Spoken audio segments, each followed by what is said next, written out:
All right. Hey, welcome back. Very cool. Hey, let's see. Oh, hey, Michelle. How you doing? Hey, Vic. Um, Smoke already does sound nice. Hey, Camilla. Hey, from the UK. And Andrea.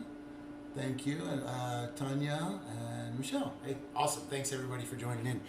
So, yeah, like I said, hopefully we're going to have Captain Pete with us today.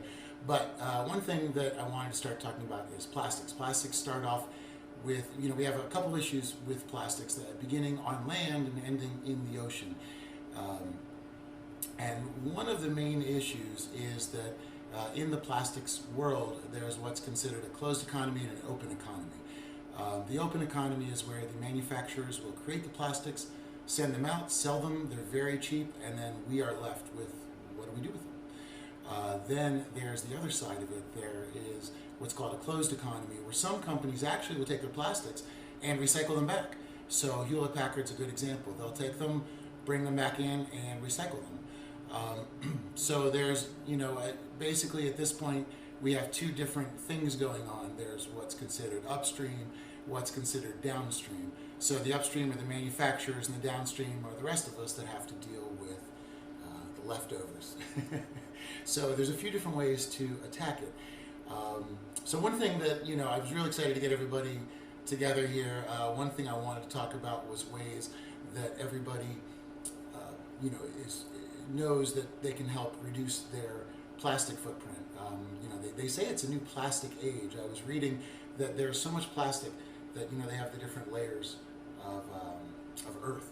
And there's so much plastic that we can't get rid of that they're considering that in the future, plastic will become an encrusted layer on the Earth. So if anybody has any ideas or wants to talk about anything, that we can do to save ourselves from being consumed by too much plastic. Oh, Corley, you can't hear me? Can anybody else hear? Let's see.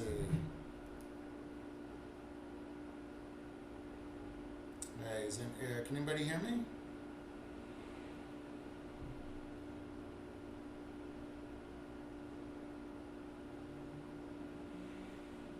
Let's see. All right. Hey, Scott. Scott Countryman, guys. Scott is actually very innovative. Scott has created, low volume. Okay. Let's see if I can increase this at all. Perhaps I'm a little closer to the microphone. Is that a little better? If this is a little better, guys. I had to put earbuds in. Oh, geez. Sorry, I don't want. Let's see. Maybe this will help. Be careful with the earbuds. Hopefully, is this a little bit louder, guys? Is that better? Okay, it's the first one, so there's always bound to be some issues. So Scott is actually somebody that's very innovative. He's been trying to find ways to help coral regrow and to help save a lot of the reefs that are happening. A lot of the issues, bleaching and other problems that still low volume. Oh my goodness. Okay. Well, let's see here then. Not coming in for Molly. Oh. Okay, we're having some issues, guys. You know what? Let me see if this plays for you guys, and then let me know. This is the most famous PSA in America. This was a PSA where the plastic manufacturing companies actually got together and created a PSA that would shift the blame from the manufacturers down to us, the consumers. So anyway, a lot of you will probably remember this, but I wanted to, everybody's cranking it up. Right on, Vic. To play it like Quiet Riot. Okay, fantastic. It sounds like we're doing well. Hey, what's up, Claire? Hello. Glad you guys could join me. Okay, so anyway, now that the volume's set and we're back on track, I did want to say I spent some good time with Scott Countryman over in the Philippines, and he's very innovative. He works on plastic solutions, he works on pollution solutions, and coral reef solutions. I'll put a link down to his site down there. You can check out his work. One of the guys that's on the front line making a big difference. Anyway, first thing I wanted to do was play the PSA that was put together by the littering companies. This was made by R.J. Reynolds. This was made by Coca-Cola. This was made by all the companies that actually are responsible for our pollution. So see if you guys remember this.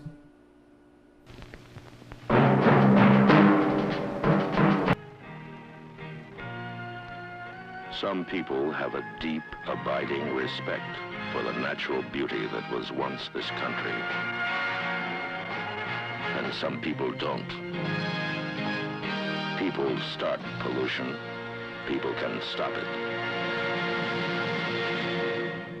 Write for Pollution Booklet, Box 1770.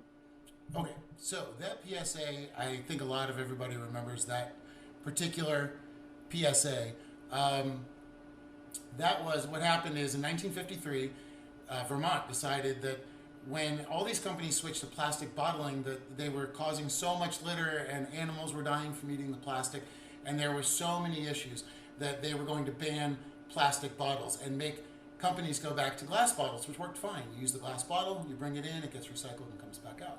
So to save costs, companies went to plastic. Then they, started to become a problem. So Vermont decided, I'm going to pass this act. And when they decided that, they started to put it through legislation. So all the companies got together and shifted the focus from their use of plastic and the manufacturing of plastic to the consumer's ability to control the trash. So they actually termed the coin litter bug, which is a pretty famous term now, but it was created by Keep America Beautiful, which is a conglomeration of the companies that use all the plastics. So the blame was shifted from the manufacturers and the companies that create all this unnecessary waste back to the consumer. So it's kind of interesting because, what we have is a shift in consciousness from the 70s to focus on what we can do, and what we can do is very important. We have ability to, not use plastic straws. We're all learning to not use single-use plastics. We're learning all kinds of ways to help mitigate what we are doing, but the problem is they're still creating tons of plastic, and all that plastic is ending up either in landfills or in the ocean, with over 8.1 metric tons entering the ocean. So there's a lot of issues here from, like I said, upstream all the way to downstream. So I was hoping, we'd all be able to talk about it. Hemp plastic, says Debbie. Hey, Debbie. Hemp plastic is great. And, the only slight issue with it is which polymers are used inside the plastic itself. But I think it is an amazing way to go. Now I have echo. Okay, so here we go. Hopefully the sound is a little bit better there. Hey, Heather. Heather is another amazing conservationist. They run the Dominion Tug up in Washington, and they work on conserving the history of maritime history with an old tugboat, and spent some time up there. It was awesome. It's good to see you. And you guys are always very conscious of what goes in the ocean, what goes in the water, and recycling. So, always great to see. Let's see. So what we're going to do is I wanted to show you guys, there's an interesting visual here. It's called How Plastics Enter the Food Web. And this is a fantastic thing because, they did a test recently and they found that plastics were not only found in every fish tested in the world, but they were also found in every human that was tested. So we all have little bits of plastic in us now, which comes from only 50 or 60 years of consistent ambush of plastic use. And so what happens is, a lot of times it starts off very small, and then it goes through the food chain and cycles out and ends up in the fish that people eat. So although I personally do not eat fish, I do always say to my friends that eat fish, be careful, make sure that, your fish is safe. And, the thing is it's very hard at this point to really find any safe fish. Maybe somebody has some comments here about this and, can update me as well. Because we are all here to learn. This is a conversation. The idea is that we all contribute to this. So if anybody knows sort of the status, I believe that fish in general have been compromised, although I'm not 100% sure on all the shells, oysters, and things like that.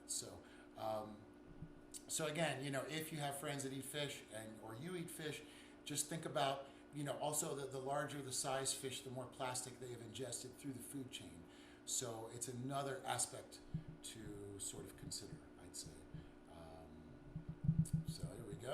Hey, Debbie Culp. Debbie is awesome. She is an amazing activist down in Florida. Debbie does a lot of work to help people understand what's happening with BMAA and airborne contaminants as well. So Debbie's on the front lines. It's pretty cool, actually. Everybody that I see on here is all frontline warriors. So it's really it's an honor to have everybody here right now. I appreciate it, guys. We're going to talk about that. Gets into your food. So do not, like I said, it's something people don't think about, but microplastics are critical. And microplastics are in a lot of products. You can actually go to a website called beatthemicrobead.com. And again, I'll put that link in afterwards. And Beat the Microbead has a list of products from every country and will tell you if your product has microbeads or not in it. So you can see if what you're using may or may not be advertised to have microbeads, but could be very damaging. So, 1 second, here we go.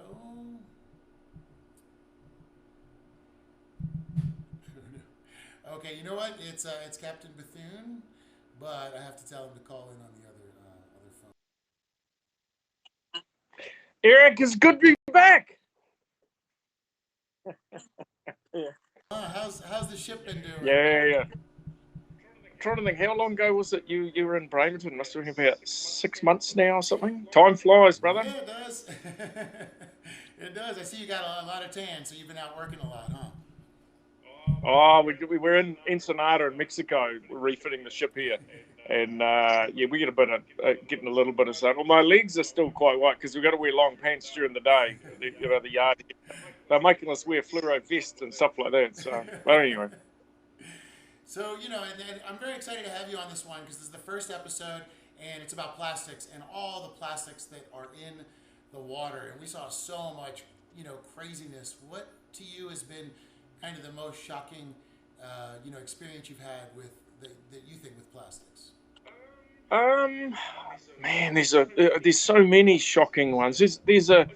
I probably that time we had in the Philippines was a wake up call for me. I remember one time there was all this like flash flood water coming down the street, and all these people were using it as an opportunity to go tipping their plastics out or tipping their rubbish, which in the Philippines and like many countries, if you go through your trash, probably over half of it is plastic these days, and they were just tipping all their rubbish just going down. And then we had that time when we were just driving around Manila and like, holy shit, there's a whole creek bed here completely choked up with plastics, and it wasn't the only one. Then, half a mile further on, there's another one and another one and another one. I think in the West we can sit there frothing at the mouth over single-use plastic bags in supermarkets, and you look at how hard it has been to just get those one little item banned, and yet plastics are endemic all through our lives. And I don't spend a huge amount of my time these days working on the plastics in the ocean. There's plenty of other projects we work on, but it is staggering the scale of the problem. And for you to try and get those plastics out of circulation is very tough. They're cheap and they're easy. People like them. They're hygienic. So there's all these advantages with plastics.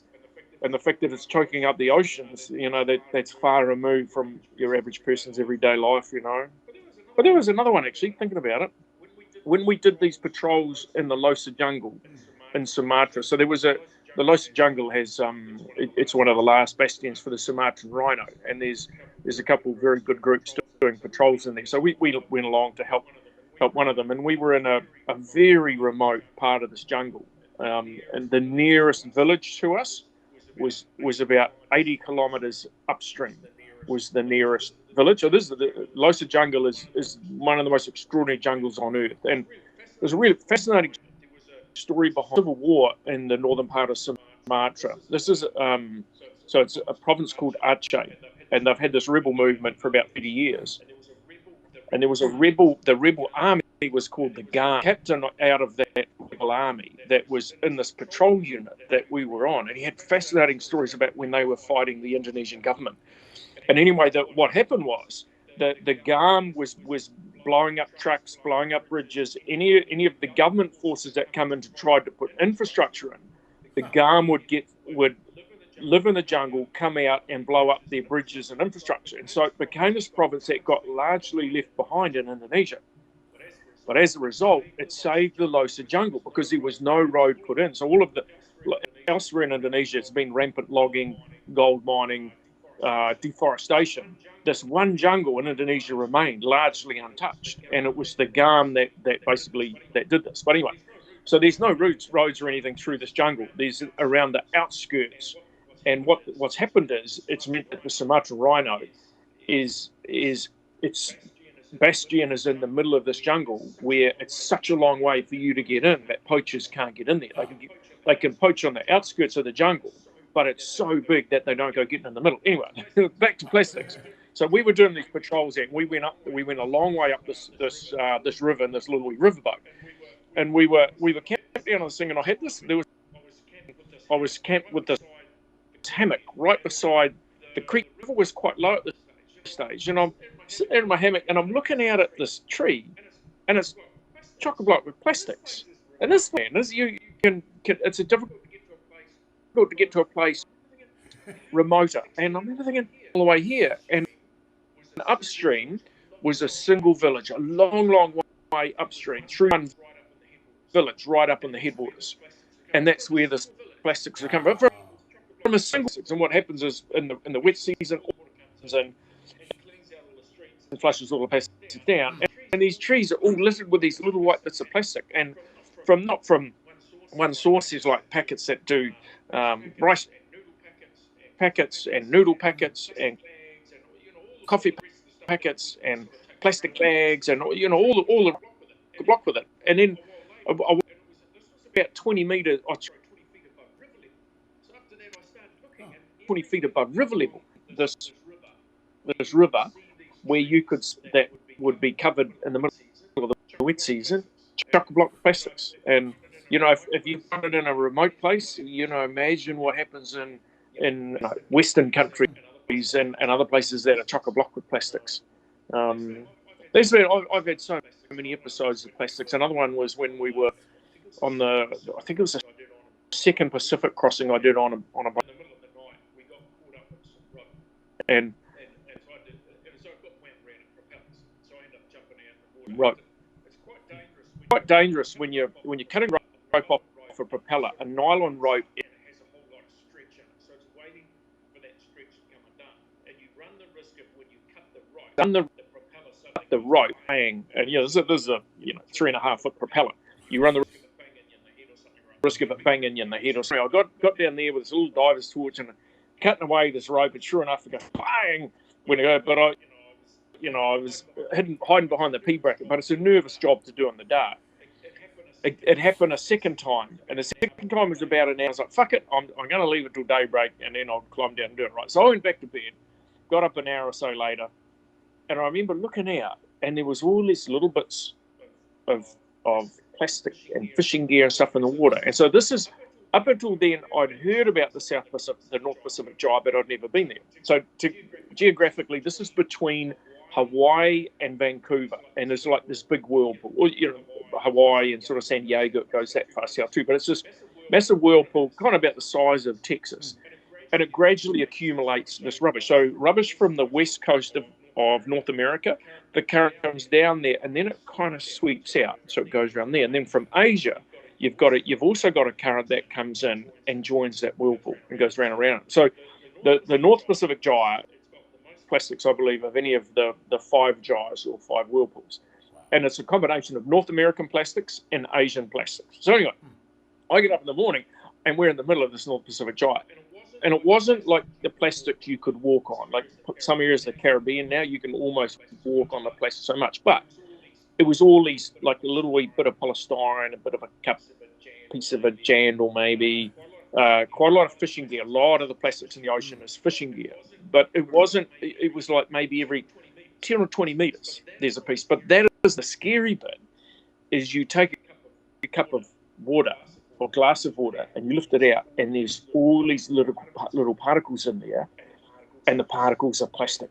And so all of the stuff that you see on the surface, that is not the problem. A big piece like that doesn't cause you so much from it. It causes problems with maybe like a balloon or something, or a piece of plastic. Turtle might eat it, seabirds might eat it, that sort of thing. So it does cause issues, but the real dangerous part is these very small pieces. So what happens is there's a thing called UV degradation. So UV light comes in, breaks down the plastic molecules, and then they get smaller and smaller. And so now you've got these microplastics that are floating around in the ocean, and those are what are entering the food chain. There's a fascinating link. I learned this from it was a lady, Emily Penn, who crewed on Earthrace for a while, and after she finished up with us, she went in and worked with Five Gyres and some other NGOs on plastics in the ocean. And she explained to me, she said that there's these chemicals called POPs, or persistent organic pollutants.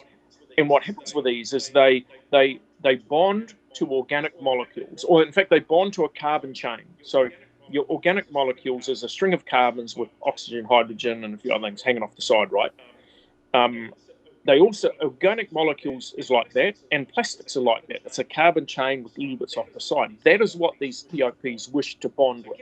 So chemically, these POPs go around looking for all carbon chains to bond to. And so POPs are produced, and there's thousands of them that man has made. DDT, 2,4,5-T, the lubricants that go on your PET bottles, the chemicals that are used in the canning process of foods.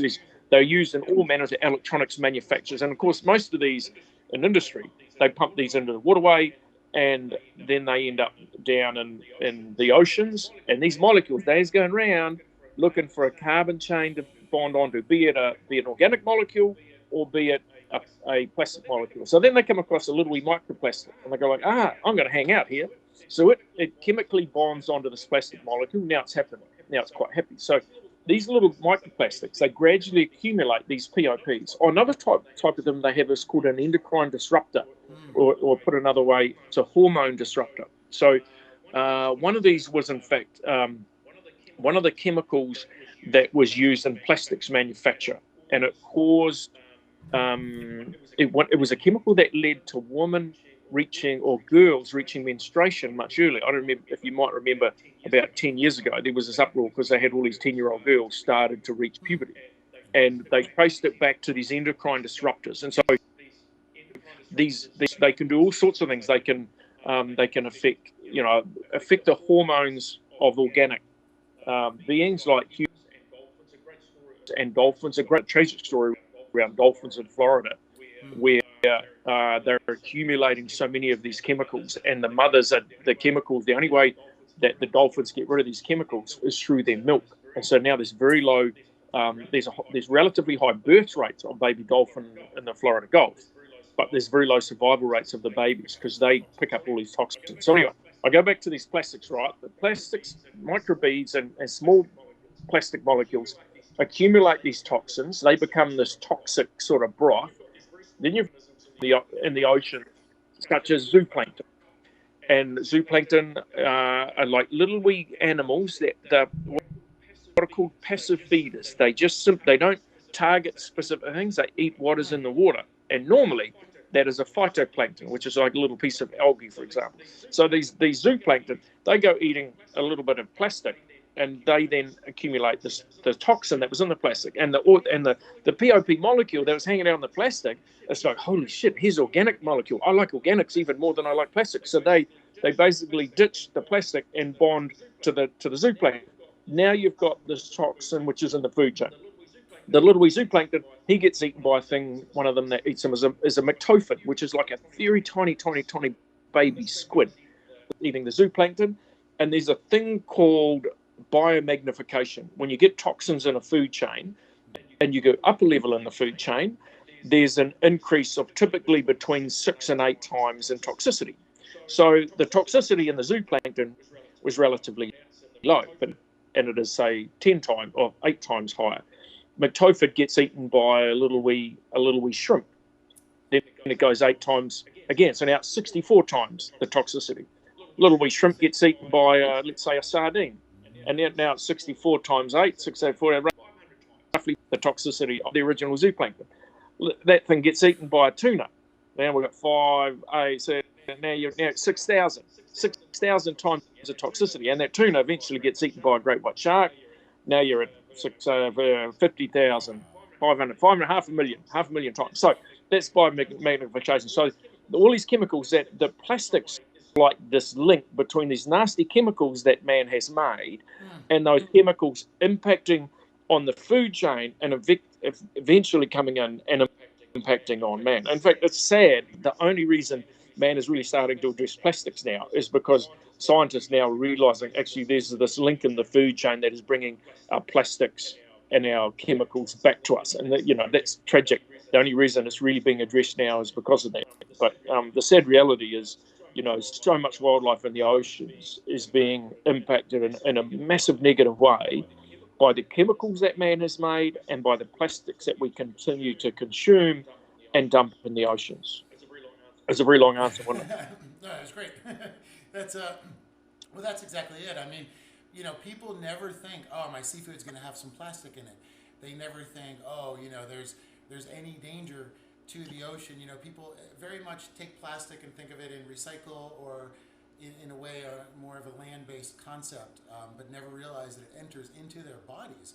And like for my cancer, it's unexplainable where it came from. It could be from plastic pollutions. There's a lot of health issues with people that are unable to be explained because they have never looked into what these plastics are doing to us fully and are just now starting. And there's so many, there's like so many ways that people never think of plastic. One interesting one to me is like polyester.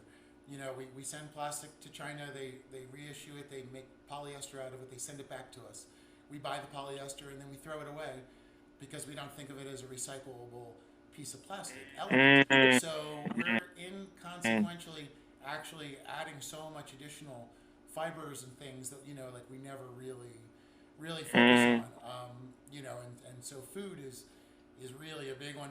In your travels, do you ever find anybody concerned about it, or does it seem to sort of be an invisible thing that just...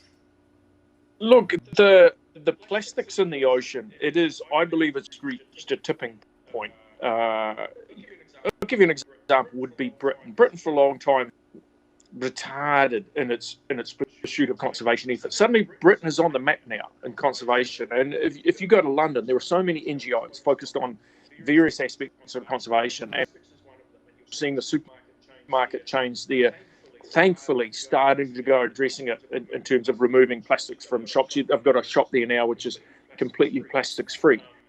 And so I do meet people in most countries I go to now. There will be, sometimes it's a lone soldier, one man or one woman who's working away on it. But then you go to other places. So for example, Germany for a long time has been very proactive in trying to remove plastics from their production cycles and things like that. A lot of places I go to now, they've got great beach cleanups happening and stuff like that. And but the key to this in the long term is going to be, how do we remove plastics from our everyday life? And plastics, if you go through and you add up the plastics that contribute a large amount into the oceans, you've got cigarette butts. You try and stop people smoking. That's a tough one. And the cigarette butts there is plastic in them, and it's a very cheap and easy source for them to make it. So you've got cigarette butts, you've got tires. You want to try and stop an American driving a car, like tires, all of that. So as your tires wear out, those are plastics that are on the road, and then eventually they will wash out and end up in the water. There's no two ways about it. The tires that you burn does end up in the ocean. You're trying to stop that. Then you've got clothing.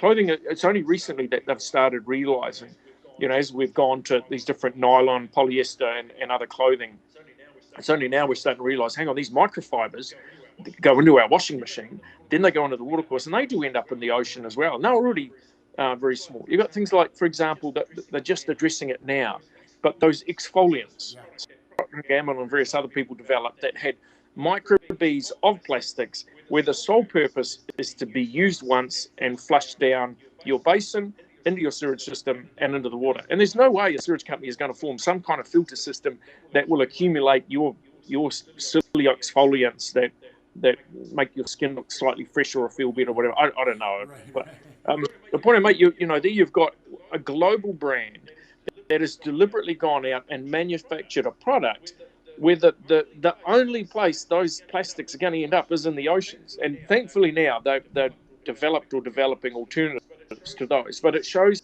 these things to go entering our food chain, and to try and stop those things is so hard. You see it in there's the trend for safety. So someone goes in and there's an avocado sitting in a bin, and they pick the avocado and they want to feel it to see if it's ripe or not. And I do it. I grab an avocado. I don't like getting one that's got a avocado. To feel those bruises, sometimes you do have to actually sort of touch it or whatever. So now to make them safer, they put them in polystyrene and plastic containers. And you go into some of the supermarkets now, and America's probably the worst for this. You go, everything's wrapped in plastic. It's like, come on, it's like now they wrap bananas in plastic, for goodness sake. You go in there and there's bananas have got great wrapping on them already, and now they're putting them in plastic. So there's different drivers that are pushing us to use plastics, and there's a driver against that is this push to try and get rid of plastics. And there's these two things that kind of battling away, if you like. Plastics companies, it's good business for them. They like to wrap everything in plastic, and they say it's safe. Human body, so you might have the germs from, someone else's hands. Look, people are prepared to go and eat their girlfriend's pussy and suck their boyfriend's cock, and yet we're not prepared to, hey, there might be someone else's fingerprint on this banana. Like, I think we need to get real about things in life, and bacteria, we get exposed to that stuff all of the time, and we shouldn't be insisting that all of our fruit and vegetables are wrapped in plastics because someone else may have poked their finger in on this banana or orange, And that's actually an interesting thing too, because aside from the manufacturers adding it to the different products, like I saw an individual pepper just shrink wrapped in like a plastic, and I thought, well, what is the point of this? But then I don't use, because I learned this from you, I don't use the plastic bags when I go shopping. I'll grab avocados, put them in the cart, tomatoes, put them in the cart, everything goes in the cart, natural wrapper, nothing gets put in a plastic bag. And people look at you like you're crazy, you show up and just like, that is the funny thing is they look at you like you're a freak show. But here's the interesting thing. Some countries not so much. For example, if you go doing that in Denmark or Germany, they're used to seeing that all the time. Not everyone does it, but you turn up there and you put your stuff. They're quite happy with that. But you go doing it in for example, there's plenty of areas in Los Angeles where you do it, and they're like, what? You're a freak show. But to be fair, there's also areas of Los Angeles that are very proactive on this. Like, if you go to Santa Monica, there's a very good green community there that is working very hard. So, I'm not pointing the finger at LA that are actually very good, but there's also other parts where there's zero consciousness about this type of thing. Remember, I think we got a coconut, and the guy chops it and tries to put the plastic straw in and tries to wrap it in the plastic bag, and you're like, no. And you know what? Yeah. The other thing people never think about are two things I never thought about, even though I thought I was pretty conscious. One are contacts. Contacts are, remember, I had a bunch of contacts, and you saw them, and you were just like, whoa, and I never realized, put together that one single-use thing, using the contacts, and it was unnecessary. And the other was plastic bottles of water, which when I started traveling with you, I would drink, and because I thought there's somebody who will recycle them. I can throw them out, everything's fine, somebody will take care of it. But then you start to learn that it doesn't really get recycled. Things that are biodegradable actually don't biodegrade naturally, and you start to learn.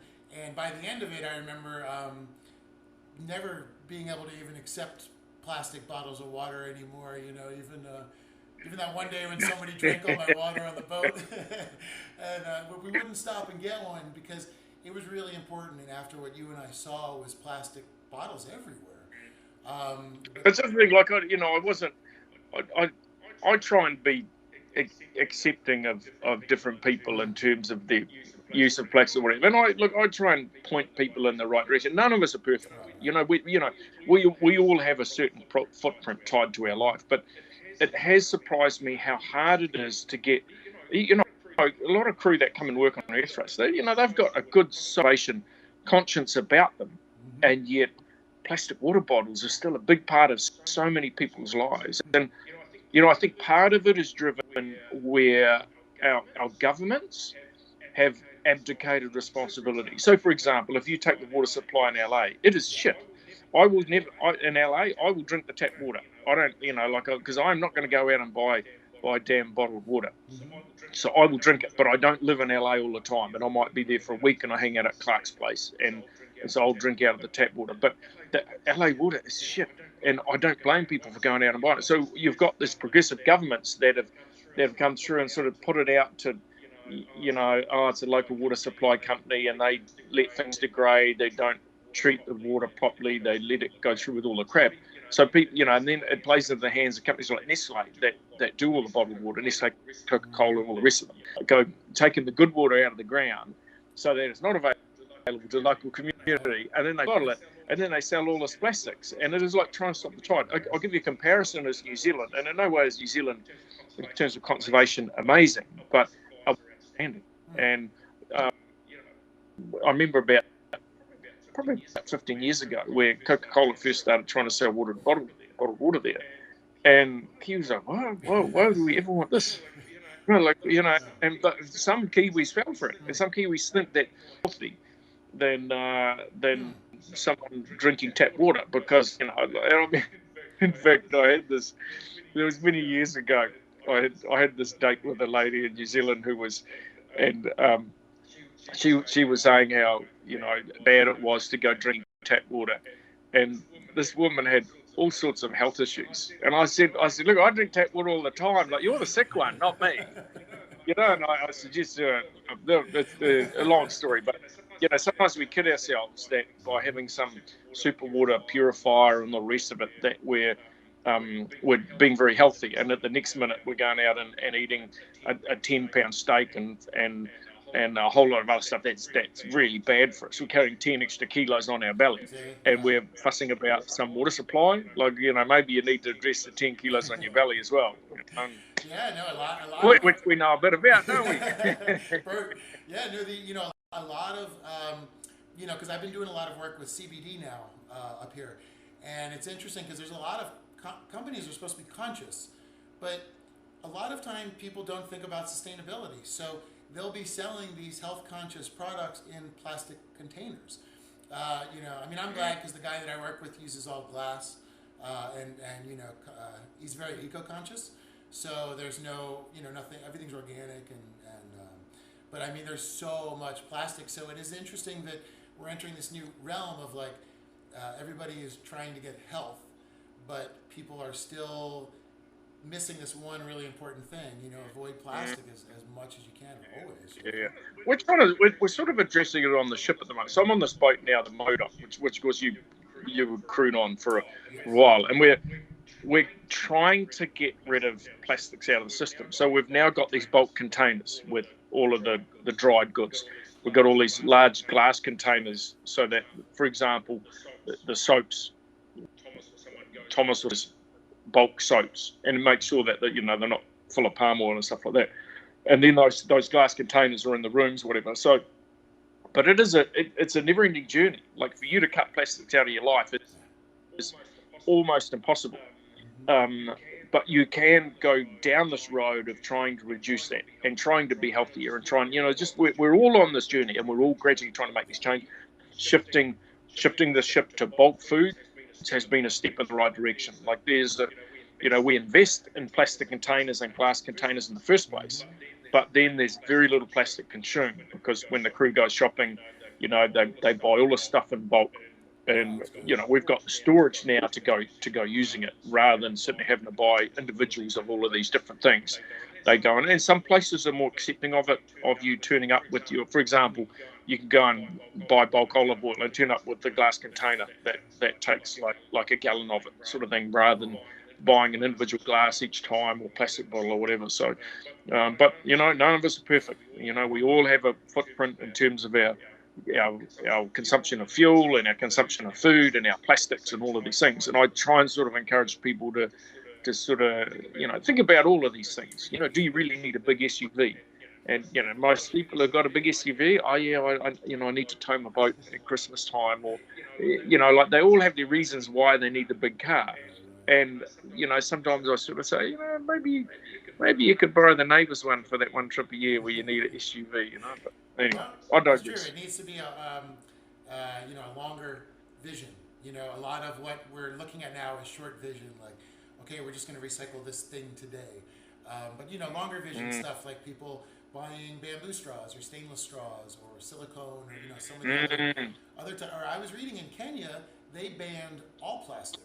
It's very innovative, and like here we have a single-use plastic ban, which to me it's not a very popular opinion, but I think it's kind of useless because all they do is now charge you for the bag, give you a thicker bag that's more plastic, and that more plastic is eventually going to end up in there anyway.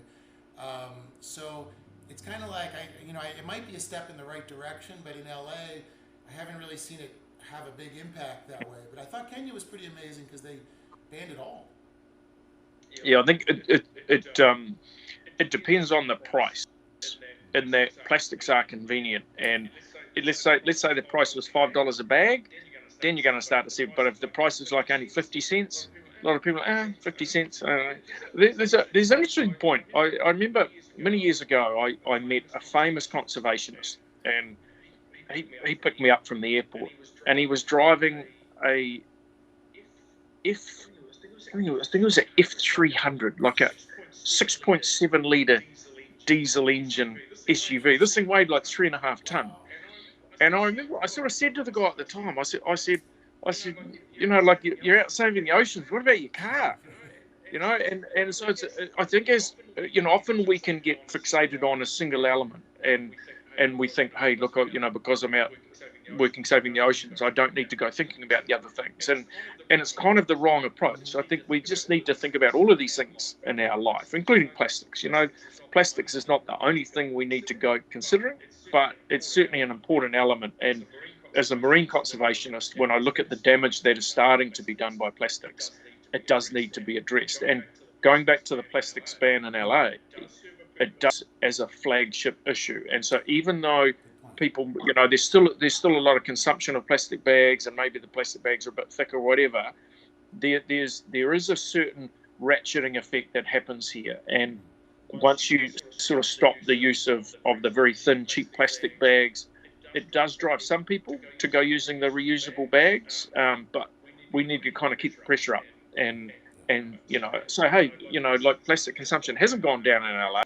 We're actually consuming more because there's these bigger bags now. Let's ban the thicker bags and make everyone use those things. And society gets dragged along kicking and screaming. There's people like you and I who will take our own bags in, but there's other people there who need to be led by the nose and bullied and coerced and pushed into it. And that's the challenge we face. And at the moment, I do feel that we have reached a tipping point in terms of public consciousness about plastics.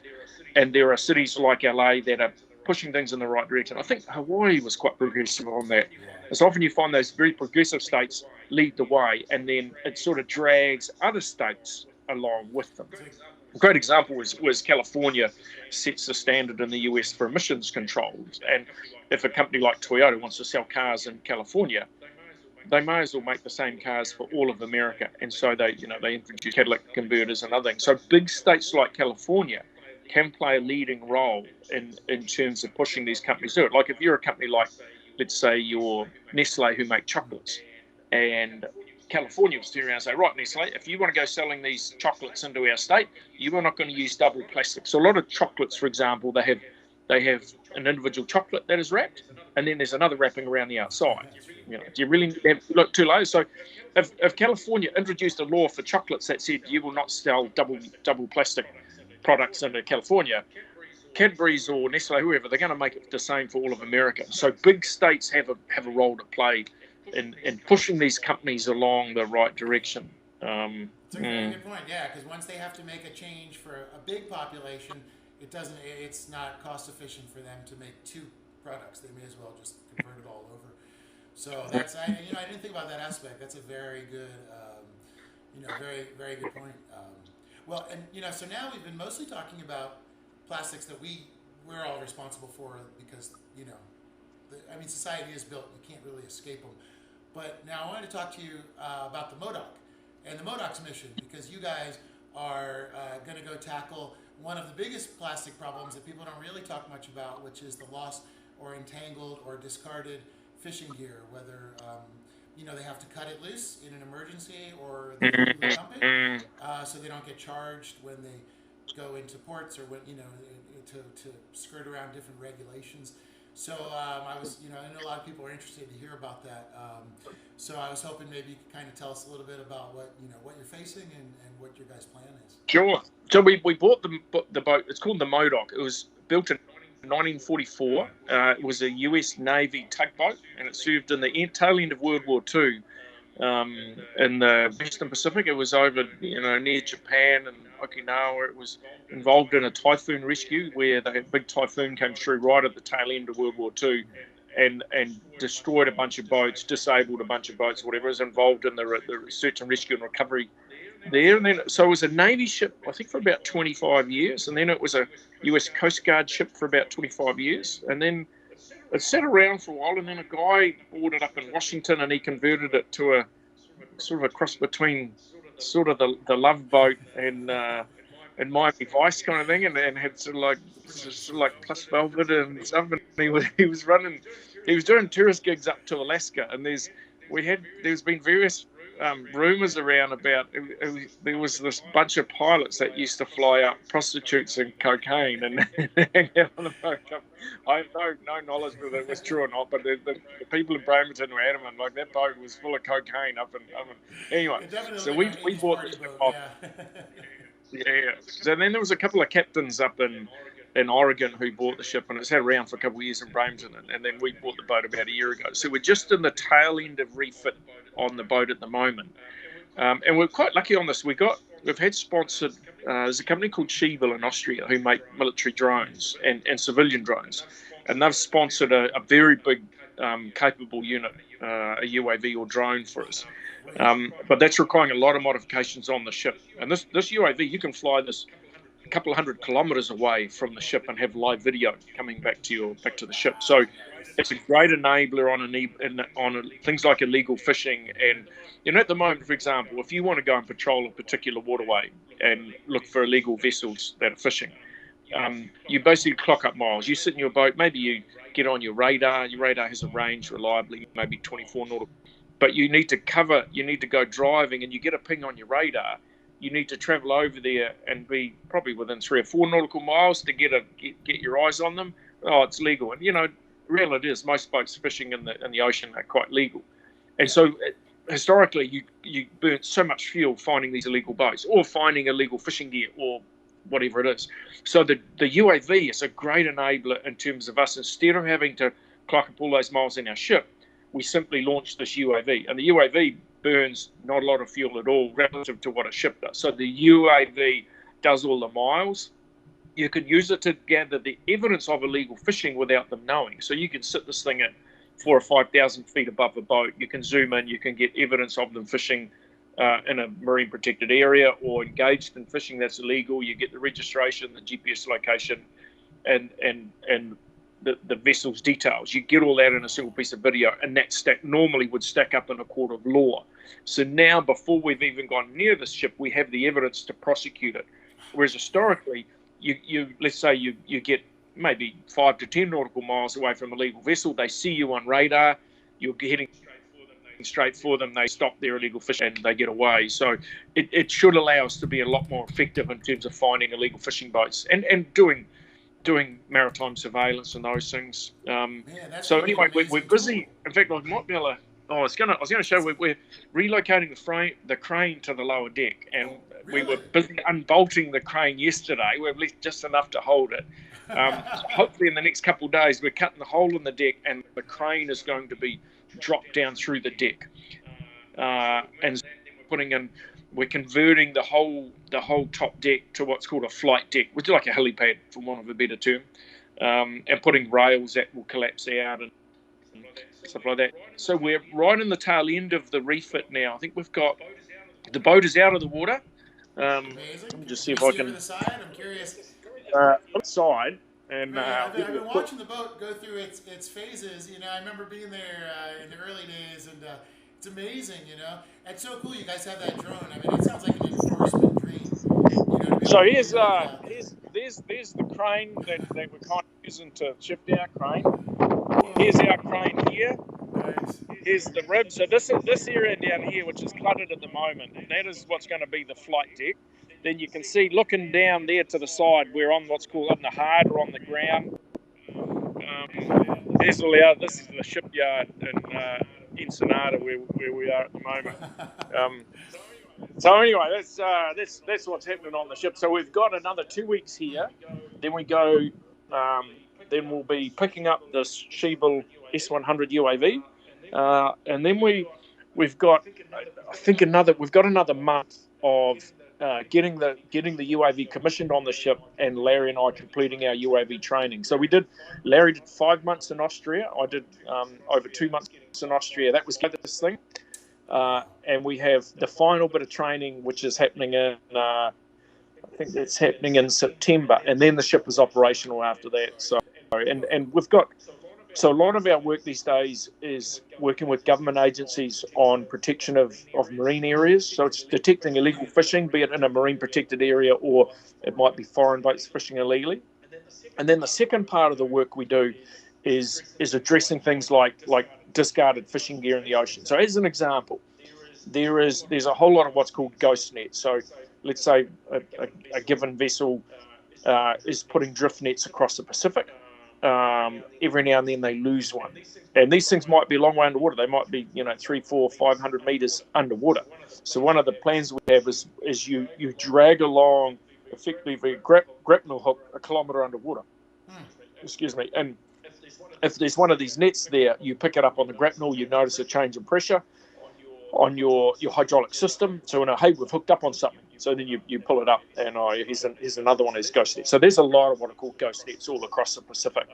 And then there's some of the gear you'll find on the surface.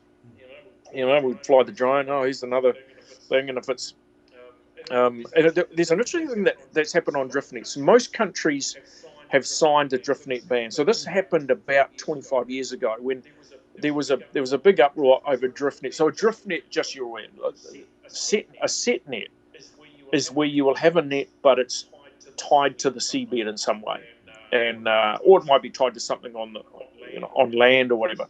So those nets remain largely legal, but in the middle of the ocean, these drift nets that are like a massive wall, and the fishermen will often know of a migrating pattern that a tuna has, for example. So in the Pacific, you've got yellowfin tuna that cover large distances in a yearly sort of cycle around a certain area in the Pacific.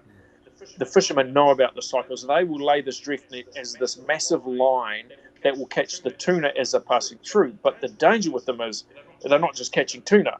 They're catching dolphin, they're catching turtles, they're catching seabirds, they're catching all manner of wildlife. And so for your one tuna you catch, there's a very high death toll of non-target species and things like seabirds. That what are we doing catching seabirds at all, kind of thing. And so a lot of countries signed up for this drift net ban, but there's certain countries still ignore it. But the anomaly in the system is if they're in international waters, no one really has jurisdiction except for the country's state. So if it's a North Korean vessel, the only people that could do anything to address that in reality is the North Korean government. And the North Korean government has no intention of going and reining in North Korean vessels that are earning hard in foreign currency by catching fish. Another example is there's quite a few Chinese vessels still engaged in drift net fishing. The Chinese government has no intention of addressing that in any way, shape or form. But here's the catch on it is the fact that no one really has jurisdiction also means, like, let's say we find one of these illegal fishing nets, just pull it in and take it, and bring it in and send it to a plastic recycling yard or something like that. So that our plan is if we come across these drift nets in the Pacific, the fact that no one really has jurisdiction will allow us to go pulling these nets in, and yeah. So just we do have one. That people are just nobody's out there doing that. Yeah, one thing too with these ghost nets, enormously destructive. I remember we pulled in one. In fact, we ended up having to give up. We spent 2 days working on a strift net. This is back on Earthrace, and we pulled in probably maybe about 2 kilometres. It took us a couple of days. We just didn't have the equipment for it. Whereas on the Modoc, we will have the winches and everything to go pulling this gear in. But we spent 2 days pulling in a strift net and had all sorts of stuff in there, turtles and seabirds. There was no dolphins, but man, it was, and skeletons and things. So this thing had been in the ocean for, I don't know whether it had been in there for a year or 2 years or something like that. It was all covered in algae or whatever, and it had become like this whole microcosm. Like there's all these little fish hanging around, and as we were pulling it out of the water, there's all these smaller fish. So it had become like a fish, almost like a fish aggregation device. But within this net was so much destruction, and so the team's quite keen to go and pull out all the nets in the ocean, but we can at least go, making a very small dent in it. Just going back to plastics, we have one project lined up, which is this place called Henderson Island, which is it's classed as it's by Pitcairn, and it's classed as the remotest island on Earth, in that it is the furthest away from any major city. It's in the middle of nowhere. Like if you head from Chile, you go out from Chile, you'll come to Easter Island eventually, and halfway between Easter Island and Tahiti, or it's sort of on a triangle with New Zealand, is this island called Pitcairn, and then a certain distance from there. So Pitcairn there was a famous boat called the Bounty that the sailors on the Bounty mutineered. So that there was Captain Bligh, who was the captain of the vessel. His crew mutineered, and the crew basically put Captain Bligh into a little wee dinghy, shoved him off, took the boat. They went back to Tahiti. They got some young women from Tahiti who wanted to go and hang out with them and be pirates. So these are genuine pirates now because I've stolen this boat. Anyway, they went and landed on this island called Pitcairn, which is very close to Henderson Island, and they're still there today. So I think one of the guys was Fletcher Christian, and his great grandson is now a senior figure. I don't know if I've got the right number of greats or whatever in that. But anyway, so Pitcairn Island is a space. I think it's only got about 40 or 50 people on it that are descended from the original pirates, and the reason they managed to remain afterwards, the British Navy was trying to find them, and so there was a big manhunt conducted down in the South Pacific to try and find where are these pirates gone who mutineered, because Captain Bligh survived. He managed to get back to civilization. Anyway, the Pitcairn Island, its location was something like 100 or 200 kilometres out in the charts. And so the Navy couldn't find this, and they thought Pitcairn Island might be a place they would go, but they weren't able to find it again. Whereas the Bounty men did manage to find it. And anyway, they all went and landed on this island, and this was like 18 something, I presume. They all went and landed on this island, and then there was a group that started to have second thoughts about it, and they wanted to leave Pitcairn and go and hand themselves over to authorities, but lead a normal life, probably after a certain prison sentence.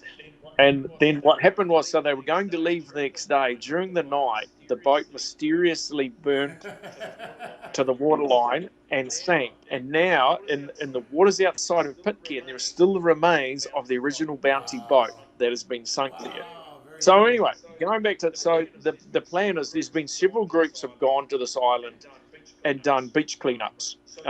So this island, not Pitcairn but Henderson, which is a ways away, it's famous for two reasons. Well, not famous because no one really knows of it, but it's two calls to being semi-famous. One is it's classed as the remotest island on Earth. The second is it has the highest concentration of plastics on a beach of anywhere on Earth, and yet it is the remotest island on Earth. And so what happens is it's in the middle of the South Pacific Gyre.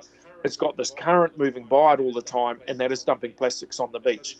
And so there's been several beach cleanups have happened there, but all of this rubbish is now, all of the plastics is contained within bags above the high tide mark. So someone needs to go there and get all this plastic and get rid of it. So on the Modoc, I think someone told us by the time we get there, there's probably going to be about 100 tonnes of plastics to be taken off this island. And it's a small island; it's not massive. So anyway, that's one of the projects in the world has the most amount of plastic trash.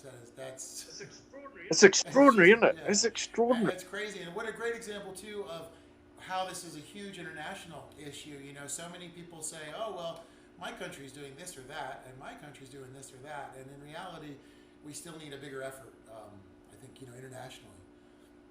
Yeah.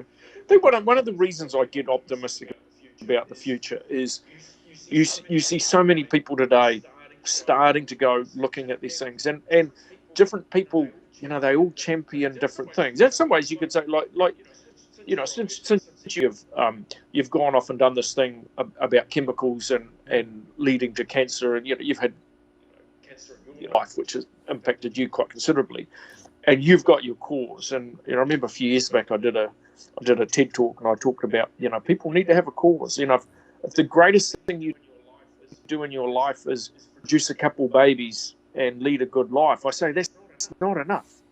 Like the world has enough babies, and I like to sort of question people and say, is the world a better place with you having been in it? And 90% of the population cannot say yes. The price, if you take the price the planet has paid for Eric E. Crown to live on here for your 40 odd years is pretty high. Like in terms of your consumption of food, your fuel, all of these things, Crown and Pete Bethune and all the rest of us, there's an obligation to pay it back. And I like to think that I'm doing my best to pay it back. And I don't say people have to have the environment or marine conservation as their cause, but I like to push people and say you need to have a cause that is bigger than just you or your family. I remember I gave a talk a few years ago to a group of, they called them C executives. So it was CEOs, CFOs, and COOs.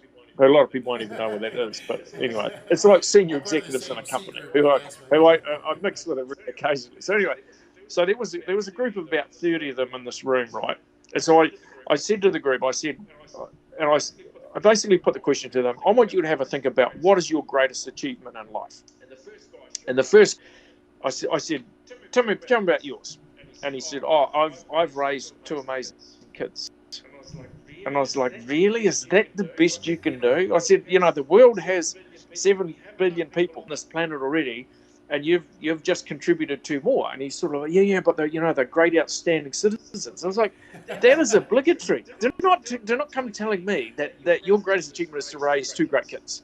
Like, you need to do more than just that. Of course, so then I went to the next guy, and he came up with something, and then one of the guys said, I employ 400 people, was a thing. And like, that's, he said, hey, that contributes economically or whatever. But it's really like you're making a lot of money. Like, this guy was worth about 50 million. And so he'd made his money out of employing those people. Like, he didn't employ the people out of the goodness of his heart. He employed them as a way to become one of New Zealand's wealthiest men. And eventually there was one guy who'd been involved in a project that had been supplying clean drinking water in Africa, and they'd built a whole lot of wells that were deeper than what the standard wells were, and that were funded by a bunch of non-profits. I said, now we're getting somewhere. And anyway, so you might think that me going in and stirring up those people may not lead to anything, but I did have a guy reached out to me about a year later, and he was the CFO of a big New Zealand company. Anyway, he messaged me and said he'd quit his job and he'd gone to Central America doing some conservation work. And so, if I can convince the odds, a lot of those guys, and there were a few females in there as well, really competent. Like, for you to be a CEO of a business that turns over 100 million a year, you've got to be really good at making stuff happen. And if we can get a few of those people to come over and start working on conservation or working on human rights or animal rights or these other things, that's a great result. And it's not to say that they're the only people who can make things happen, but in my work, I do find you get people who, there's a continuum of effectiveness from people who struggle to tie their shoelaces in the morning. You do not really want them crewing on your boat, because if they struggle tying their shoelaces, how good are they going to be in making stuff happen for me? Right up to the people who are super effective at making stuff happen. And I find in my teams, I try and get more of the really effective people who can make stuff happen. And I think as conservationists, if we can look to start bringing in some of those companies and some of those very, very talented people, put your talent, instead of going out there and making lots of money for your company, come and do lots of good for the planet. I think that's a good thing. I like that, and it's true. A lot of times they're just painted as the adversaries or the bad guys. But in reality, everybody has to walk this very difficult position where we have to live in society, we have to make money, we have to live in the economy, but at the same time, we have a human economy and a nature economy. And a lot of people get rid of human and nature economy to focus on financial economy. And, you know, a lot of those people are successes in that realm, and it sounds like it's great because you open up that option for them to bring back in nature, bring back in human economy, and bring back in emotional economy, and find that balance, you know. And Yeah. we do. We need people on every level. Here's a point for you. I was many years ago. I was part of a team called Sea Shepherd, and we went down to Antarctica and sort of tried to stop Japanese whaling and a few other things. But here was when I looked at the results in terms of stopping whaling. You know, I think the campaign and the subsequent ones did lead to a it kind of forced New Zealand, Australia into court action against Japan. Eventually, Japan lost. But the greatest thing to come out of that, when I look at all of those people who have gone on and done great conservation work and other NGOs, some of them have formed their own NGOs. But the hard part, often people's eyes need to be open. Like, you do not need to lead your life buying shit and consuming shit and spending your life earning money to buy more shit and to consume more shit. And sometimes it takes an NGO like Sea Shepherd who takes these volunteers away, and some of them pay and some of them get no pay and some of them actually get paid to go and do these campaigns. People's eyes need to be open. Like, you do not need to spend your life earning money to buy shit. But it's hard for people to make that transition. And here's one of the reasons. If I was to ask you, how many ads have you seen in the last week telling you not to buy something? I would suggest probably none. Or in your circle, maybe, you know, there might be the odd thing coming through don't need this. But at the same time, you've been exposed to probably 1,000 ads telling you you need to own this car, or you need to buy this special supplement, or you need to have this to be super healthy, or whatever. You get sold so much stuff. All these messages coming in to tell you to buy stuff that'll make you happy. And so it's hard for your average person when they get bombarded with all this stuff to step outside of that, because they think, oh, geez, I'm not going to be happy if I don't have a car. Look, I haven't had a car for about 10 years now. Occasionally I still drive a car. We've got a car that, you know, we've rented a car here for $10 a day that, you know, I go and use it occasionally, but we've got a team of 15 people here and we have one car between us. You know, we do not need lots of cars to go driving us around. And every now and then it's a hassle and I've got to go and use an Uber, or I jump on these little buses here, 15 pesos. It's not even $1. 15 pesos. You get a bus into town. It's a 15-minute ride to get into town. In Mexico, you get insurance too. So if the bus is in an accident, you're actually medically insured. I believe so in Mexico, yeah. Yeah, okay. Anyway, the point I make is that it's not easy for people to step outside of being just consumers. You know, in many ways, much of society is set up to simply be cows that the industrial complex can milk. And we buy cell phones and we buy food and we buy all this sort of stuff. But we sort of, in many ways, your average person is milked by the system to make other people wealthy. And it's not easy to step outside of that. And so one of my roles that I try and do is I try and encourage people, you don't need to follow that recipe. Like I'm not saying you're a bad person or wrong. There is an alternative, and that is find yourself a cause and find something that's bigger than you and find a way that you can sustain yourself in doing that. And that's the hard part. If I look at you with your gig now, you know, you're starting a podcast, you've done a little documentary or whatever, I guarantee, and I don't know this, but I guarantee the hardest thing you have is funding yourself. How does Eric E. Crown raise enough money to go doing his very valuable documentary about cancers and chemicals in the water and biosphere that industry's putting out and those things? It's really hard to go funding that work. And many of us in conservation and animal rights and human rights, the hard part is always the money. But it is solvable. And if you work hard enough at it and you come up with a good plan and you bring a good team around you, or you're effective at making stuff happen yourself, it can be done. And it's a much more rewarding life than simply being a consumer and going and buying shit. It's perfectly said. I mean, you know, even as I was working in the entertainment industry before I started traveling with you over the last, you know, about 2 years that we traveled, 2017, 2018, I can't even get back into it now. I'm stuck. I can't reintegrate. It's just because everything that everybody wants around me is so different than the things that I'm interested in doing each day. And it really did, turn on. And plus, when we would travel, nothing would stop us. If we found an illegal vessel, if we had to stay up all night and watch them and then bust them in the morning, we did it. Whatever it took, we did.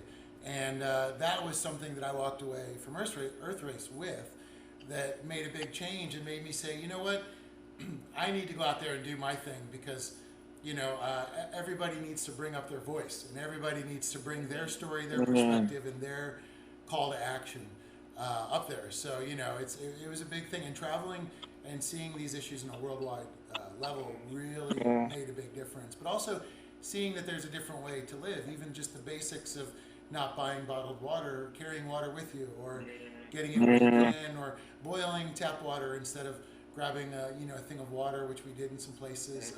We drank a lot of water. I think people would be afraid to drink, but it's all better than adding one more piece of plastic, to their.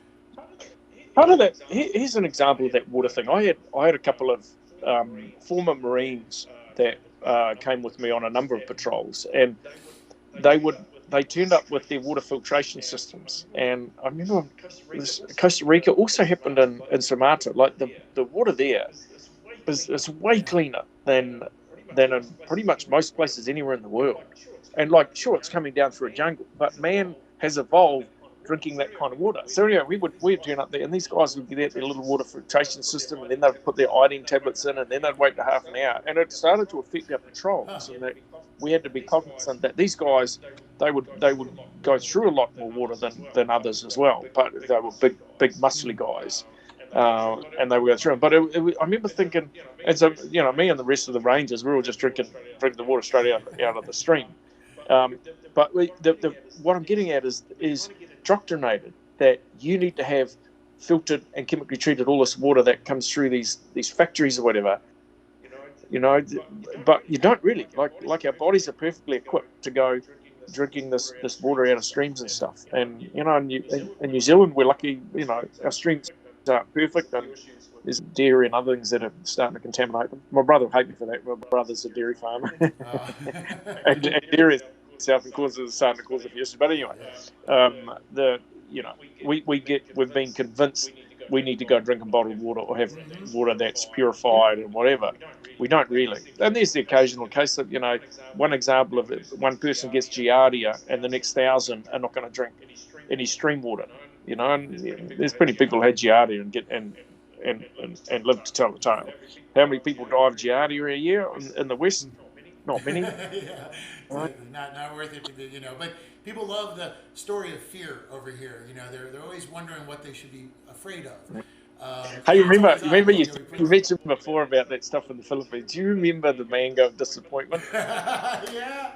Oh, the mango of disappointment. Oh my God, when you talk about long nights, I remember that night. For those of you who don't know, so Eric was involved in helping us in the Philippines on some illegal fishing stuff. So he was making these cool little videos, and we would sort of stream the odd one live and stuff as well. But anyway, there was this purse seiner fleet that we caught inside municipal waters, and highly illegal purse seine fleet. These were big ships, and I don't remember the numbers, but it was probably a fleet of 10 to 15 boats, most probably.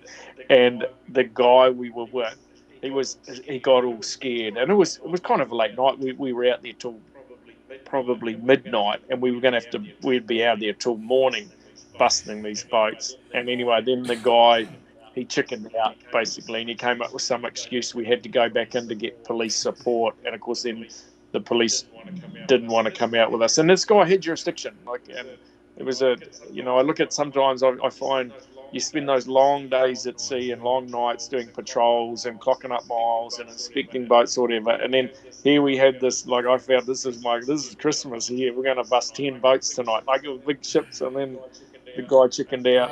And it's funny when I look at this gig, how you have some shitty nights like that, but then you'll get another night, I don't know if you remember that.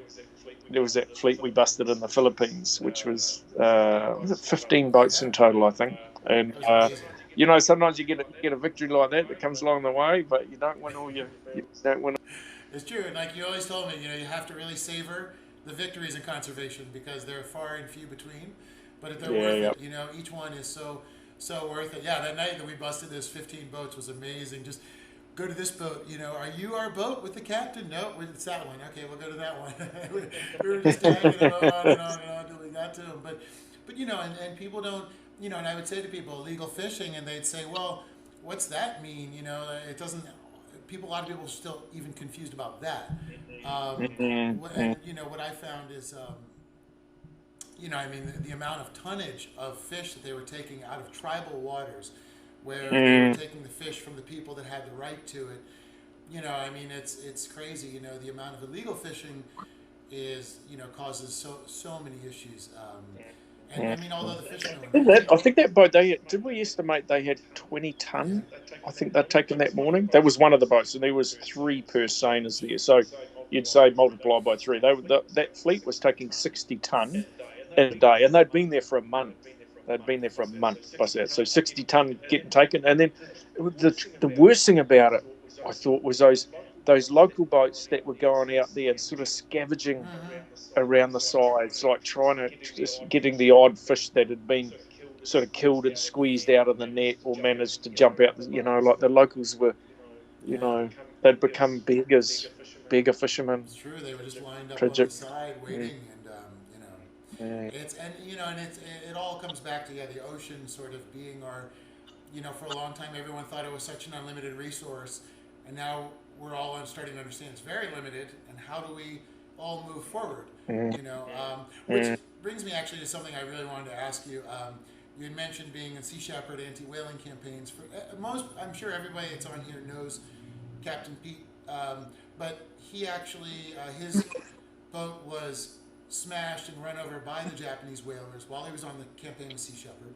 Then the boat sank, and then Pete actually went over and boarded the Japanese whalers' boats and demanded a bill for your boat to them, as I believe. And then, of course, you were arrested, spent months in Japanese prison, all to make the conversation about whaling the conversation that was in the press. And so what I'm curious about is now they've just said, we don't even care, we're just going to go whale anyway. What do you think about the Japanese now resuming their whaling and the way that they've done that? Yeah, thanks for reminding me about my ship sinking. That's great. So, look, here's the thing. You mentioned before about we need to celebrate the few victories we get in conservation, and I remember I was in prison in Japan when Australia announced their court action against Japan that took them to the International Court of Justice.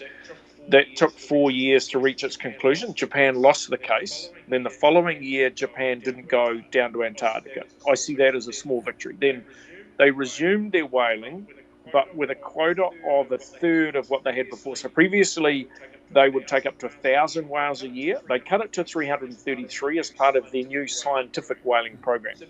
So that is a small victory. It's not perfect. They're still taking 300 whales, but it's much better than 1,000, right? But what happened was it took about another 3 or 4 years, and then Japan announced a total withdrawal from whaling in Antarctica. So today, Japan does not whale in Antarctica anymore. That is a victory, no two ways about it. They have resumed commercial whaling in their own waters, and I don't like it, but they have a legal right to go doing whaling in their own waters. Just as the Eskimo or Inuit people, they conduct what you would consider to be relatively sustainable whaling up in Alaska. I don't like it, but I'm not about to go and protest the 1 or 2 whales that they get a year, and I don't know the exact details of it. But America's involved in whaling, Iceland, Norway, Greenland, these countries are all involved in commercial whaling in their own territories, and that is a more complex issue. Japan was whaling in international waters or in the Antarctica, in the Antarctica whale sanctuary, and that is why it caused me a lot more consternation that Japan sneaks past New Zealand each year and went whaling south of us into waters they have no history of whaling in, into waters, and they were in breach of so many international laws and treaties. So here's an example: in Antarctica, you're not allowed to bunker fuel, so you're not allowed to transfer fuel from one boat to another, except a tender vessel. So a tender vessel, you've got a little wee rib, you're allowed to refuel that, but they would have a tanker come to Sun Laurel or something, is one of the tankers they use, drive right into Antarctica, and they're bunkering fuel from one vessel. That's illegal. You're not allowed to discard any waste into Antarctica. They would process up to 1,000 whales a year. All of the offal is pumped back into the ocean. All of the offal from those, so they take a typical whale, let's say an average minke whale weighs maybe 3 or 4 ton. Out of that, they will keep, say, 1 to 2 ton of flesh. The other 1 to 2 ton of offal and bones, whatever, is simply pumped overboard. And that's totally illegal. Regardless of you consider you're putting it back into the food chain, it is totally legal. They were hunting sei whale, which is protected under CITES. The whaling in what is a whale sanctuary.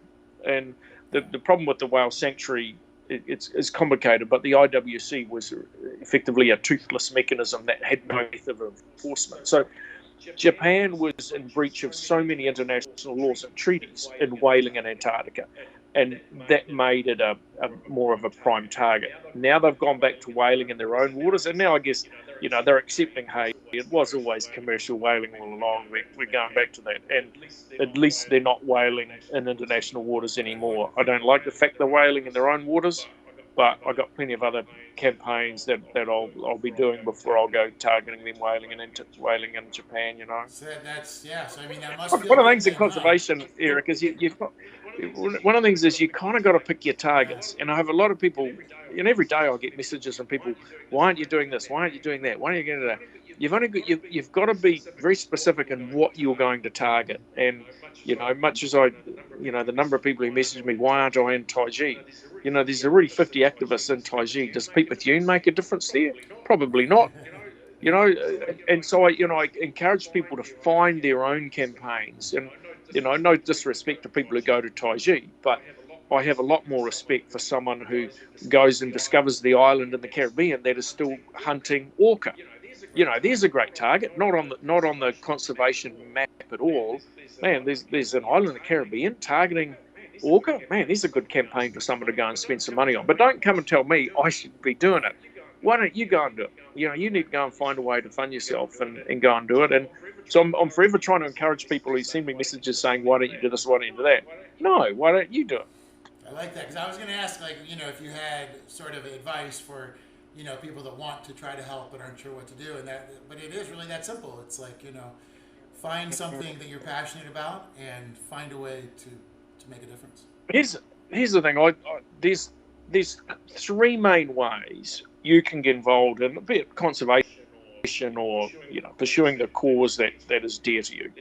There's 3 mechanisms, in my understanding, you can use. One is you simply join an NGO that supports the sort of issues that you care about and maybe has a culture that suits you. So you might, for example, join Greenpeace or Sea Shepherd or Earthrace or someone else.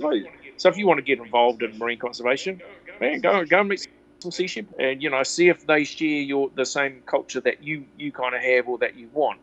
And so the advantage with joining another NGO, they generally do the fundraising, and so you might be able to go along and be a volunteer on a ship that goes to Antarctica or goes to the Sea of Cortez and works on the fajita or whatever. So you can join an NGO that does things. The second option you have is and so that's as a volunteer or something like that.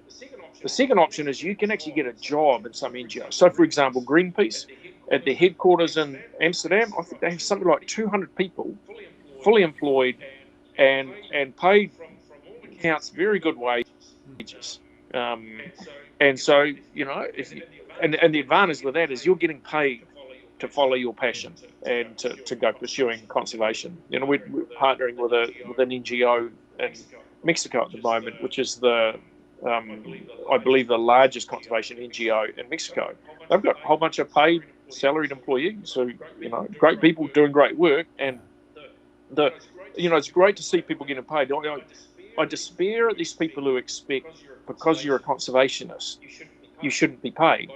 Like, if we get paid and we provide a good service or whatever, I don't have a problem with it. If you manage to make that happen.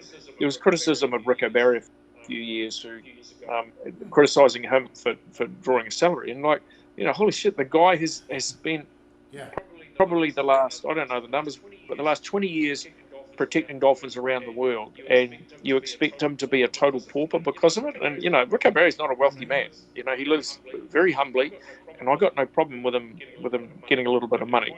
And in my case, I haven't had an inland revenue, my yearly thing for 10 years. I haven't drawn any salary or income. I've had my expenses paid, but I have zero assets outside of a little bit of tactical gear.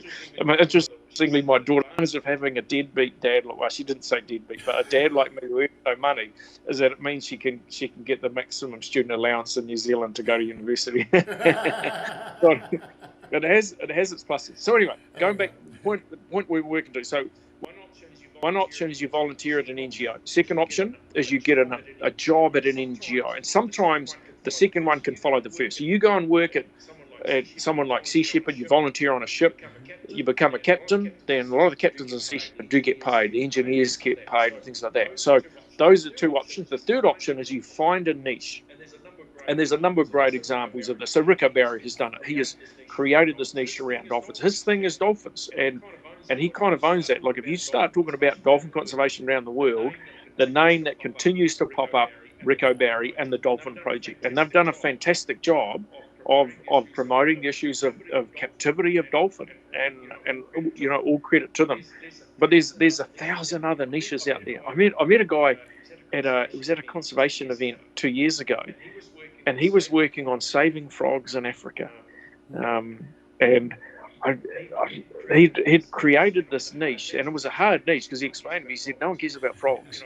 And, frogs are very vulnerable, super vulnerable to chemicals. Like, their skin absorbs chemicals very easily. And so a lot of frogs, so for example, frogs in many parts of the world that are close to society, they all have issues with getting all sorts of deformities and problems because they absorb chemicals. They're very easily killed off. And a lot of farm areas and all around the world where they start to use pesticides and things, frogs are very vulnerable. So anyhow, this guy created a niche around frogs. In some ways, you could. And the advantage with creating a niche is that you can kind of own that space. And there's Jane Goodall, who's created a great niche around her thing around the gorillas. She's an absolute rock star. You start talking about gorillas, and she is the one that comes to mind, sort of thing. So the advantages with it is that you work on the cause you believe in, and you set the culture that you want to have in your organisation, and that's sort of the route that I've tried to take in my thing. But I go back to what we talked about earlier. How do you go funding that? And in my case, for a number of years, we had the television show funded our work. So we got, a season of the operatives would pull in about $2 million, and we would use that to fund those missions. And having a big chunk of money that you can go investing into missions allowed us to tackle a lot of targets that we couldn't have otherwise. I remember, we had this warehouse under surveillance in the Philippines, and we spent probably about 6 weeks with this place under surveillance. If I was just little Pete Bethune without a TV show, there's no way I could have afforded to have all of those men working at night, having that place under surveillance. And the end result was we did close down a wildlife smuggling ring. So it was worth it in the end. But if I didn't have the television show, I couldn't have gone funding that. And then, sometimes you sort of need to recreate yourself. But anyway, finishing that, 3 ways that I reckon you can go and work in conservation. One is you join an existing NGO as a volunteer. Second one is you may be able to progress up the food chain and get a job in an NGO where you're paid. And the third one is you need to find a niche or create a niche for yourself that allows you to kind of do it. Some people on the volunteering side, they do it by still continuing with their existing career. So they, for example, quite a few guys who do it are cameramen. So they get a job at Animal Planet, $600 a day being a cameraman on, filming Deadliest Catch. They go making their money for 6 or 9 months a year. Then they go out and spend 3 months doing cool conservation work or whatever it is they're passionate about. So sometimes people can do it by having an existing career that funds them, and then they go and volunteer or do their own kind of thing around that. So always a challenge, huh? It's always a challenge. But when that passion burns inside of you, you always find a way. You know. Yeah, well, and something we talked about earlier. If your biggest priority in life is your car and your apartment that you rent or the house that you buy, whatever, it's very hard to step over the other side and dedicate yourself to conservation where there's not that much money on offer. So by sort of giving up sometimes those material possessions allows you to go over and, hey, so for example, you take the crew on my ship here. So we've got a team that, ranges to 20 people on the ship. No one gets paid on the ship. They're all volunteers. But, these people get to hang out on a ship that's visiting these cool places, that's doing this conservation work and doing working on a cause that these people, but they don't make any money. So at the end of the month, if they look at what have they managed to buy, nothing.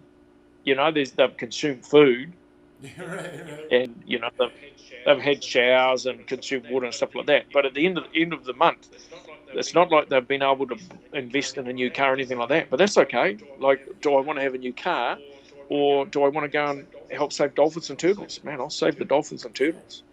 I mean, for me, inside, like the payment for what we did while we were traveling is more than I could have made anywhere else doing anything else. That inside feeling of being fulfilled, is it's amazing. When you're part of something, and every time we went out too, the campaigns were challenging in one way or the other. Always. Always a challenge. Whether it's how are we going to get here today? But yeah, everything is a challenge, and so it's fun because there's always a lot of moving parts and things are always happening.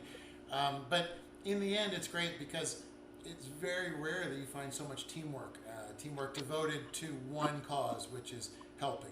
And so there's that beautiful common denominator in a lot of the people. And we would go in, meet people that were doing conservation, meet other people doing conservation, and everybody had that same sort of perspective, which you start to realize it's a huge global family.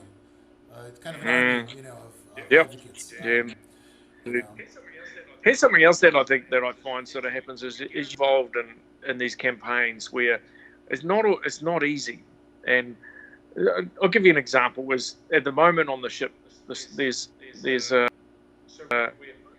so we've sandblasted, we're painting it, so we cannot have any water going out the side of the ship. And so my crew can't have showers on the boat. They've got to go over to the showers over the other side, which are cold, so they don't get to have hot showers. And then this morning we get out of bed and we're on a shore supply here of power, so we're using the Mexican power grid, whatever. Power's off for like 6 or 8 hours in the day, and a couple of my crew are like, oh my god, I can't go and have my hot shower, and there's no power. I'm like, oh my goodness, like if that is your biggest problem in the day, life is like really, really good. But it's sort of like when you've been dealing with these real challenging situations where, man, I may not make this through the night, or I'm getting eaten by mosquitoes and leeches in the swamp here. When the biggest problem today is that I don't have electricity and my cell phone's not working. What do you do? Like that's a pretty good life, but sometimes people struggle making that transition. And I find on volunteers on the ship, and if you go and talk to other NGOs that have camper pushed, one of the challenges is to get people who are tolerant of, you may not have electricity, you may not have running water, you might be shitting off the back of a ship because the sewage system in the boat is down, or those things.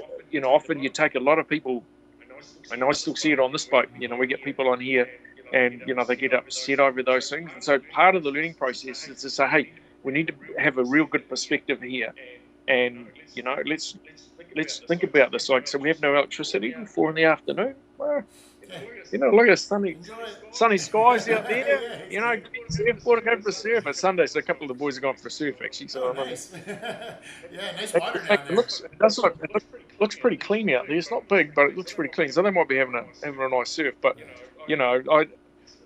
volunteer gig is not always easy, and often it's because you get volunteers on board who maybe are used to being being able to have that running water, electricity on tap, good cell phone, good internet, all of those sort of things. You go on a ship that's crossing the Pacific, those things is all put to the side. Yeah. Anyway, I digress. Well, no, I appreciate. I was going to say, I know you've been talking for a while, longer than we even had figured we'd be talking here. There's so many things I could talk to you about. One thing I did want to do though is just I've got people on chat, and I don't know if anybody maybe has any questions for Captain Pete. I can read them to him. It's the way the screen works. Glenn says hi from California, and Is that Glenn Grainer? I think Glenn Grainer's house is filling up with our stuff at the moment because we're down in Mexico, and it's quite tricky to get down here, and so it's all accumulating at Glenn's place at the moment. So Glenn's ready, huh? He's ready to see you guys. Yeah, I think we'll probably catch up with him in a couple of weeks. Actually, we'll probably head back up there and catch up with him. So, cool. It's one of the neat things about an organisation like Earthrace. You end up with this great network of people all over the globe, and sometimes you may not hear from someone for a couple of years or whatever, and then you're visiting, you're in London or you're in Porto in Portugal or somewhere, and there's always people coming out of the woodwork who say, "Hey, do you need a hand with something? I'd help with this." And I'm very blessed. I've got this neat family of people all over the world that is a resource that I can tap into, and it's people who maybe look at it and they may not come on campaign with Pete, but they might say, "Hey, like Pete and that team at Earthrace, that's good stuff. I can put them up on my couch, or when they come into town, they can come down and volunteer on the boat for a couple of days, or come down and cook us dinner because my crews are working late fixing the engine or whatever it is. Yeah, I'm very blessed to have a very awesome family of people that come in and help out. Awesome. Well, man, I'm excited to keep up with the Modoc and see what's going to happen, and see what kind of adventures you guys go on, and and I really wanted to thank you for coming on today and talk about this. It's been great, so many different interesting topics, and to hear from somebody that's been in the field firsthand, actually picking a lot of this plastic out of the water, and now has a very good long-term plan to help fight the plastics. So yeah, just really appreciate it, man. Good, man. It's been interesting watching you on your journey now too. I mentioned before how a lot of people get into Sea Shepherd, and one of the great benefits is they move on and do their own thing. And it's interesting sort of having watched you sort of for a couple of years on and off, I guess, and now you're sort of creating your own niche, and starting your podcast, and you've done that little documentary about cancer. So like, all credit to you, and I wish you well with your podcast, and I hope you're successful in what you're pursuing, and much respect to you for stepping outside the square, man, and following. Got to do it. Got to now do it on my own terms, and do it in a way that helps. I can't live. It's got to be for something bigger. So, and like I said, how's your training going? You know what? It's going great. I'm down at the gym down there, so I'm doing leg days. I'm doing arm days. It's funny. I was staying with my mom in West Virginia for a bit. There's no gym there, so I was walking up and down a hill and picking up rocks from her. Picking up rocks and doing the rock workout like we used to do. She would just, I think, look out the window at me and be like, you should that people might remember this. You remember that tire when we were in the Philippines in that little island, and I had you throwing that tire over your head, and you were over it. And it's the funniest video I've ever seen you in. You were just over it. You should post that video in the comments. I think it's long gone out of my database, but for me, I think I might have posted that on Facebook or something actually. But oh my God, that was hilarious. But it's great to see that you've kicked on, and it's all part of Eric E. Crown becoming a healthier being. I think you've largely on top of your food and stuff, and the training I think was what was missing, and it's great that you've managed to kick on and keep the training. And it's hard, man. It's hard to front up day in day out and do it. So you gave me a weird relationship. I love and hate my burpees, but I do them every workout now. And it's the best thing, man. Because when Pete and I were traveling, he got me into a health routine. I asked him. I said, help me. So he would start to get me, and we would teach me how to work out, which is an important thing. Not everybody know how to do that. So a lot of times you might be running in circles when you think you're working out and being healthy. But I learned so much, and it became a habit. And it was all about an approach to life, a healthy approach, a approach of seeing things positively, seeing things forward, physically, mentally, emotionally, spiritually. And the journeys that we took were a huge impact and what, for me, to bring me up to that point. So, yeah. So one of the great things that I think you kind of picked up on was there's always an excuse why you can't work out. And, hey, I don't have a gym. Well, there's plenty of tires out there. There's rocks. There's a hill you can go and climb. Maybe I'll go for a paddle today, or maybe I'll go run up and down the hill and slip over in an ant's nest kind of thing. Take my pants off and run down into the water. But you can always come up with excuses why you can't train. But if you think about it, there's always something you can go doing to getting a work out of them. Anyway. All right, man. Well, thank you so much for being on here, man. It means a lot. It's great to be able to talk to you. We haven't talked in a bit. You've been busy. I've been busy, and anyway, it's great to catch up. Oh, good, man. Yeah, it's been awesome to have a catch up, and wish you well with it. All right, man. Thanks. We'll talk to you Yeah, soon. bro. Double safe. Okay, man. Bye-bye. All right, guys. So there we go. So that was Captain Pete, and I want to thank everybody for being here today. It was great to talk to him about things, and it was very interesting. I found it very interesting, the aspect of, you have to either work as a volunteer, work in a niche, work in your niche, or work in or work in some form of niche for yourself, or find an NGO. So like for me, when I was in Florida, I found a lot of people that just picked up the effort and said, let's go make a change. And anyway, it's very inspiring always. And I see that, wait, this comment sounds funny. Scott, oh yeah, I thought Eric was going to die. Scott, yeah, it's true. Man, I'll tell you, from the Philippines, quickly, my first night out there, we're out on the water, and the first thing we have to do is jump onto a boat that's like this wide. And I got on there, and I got so sick.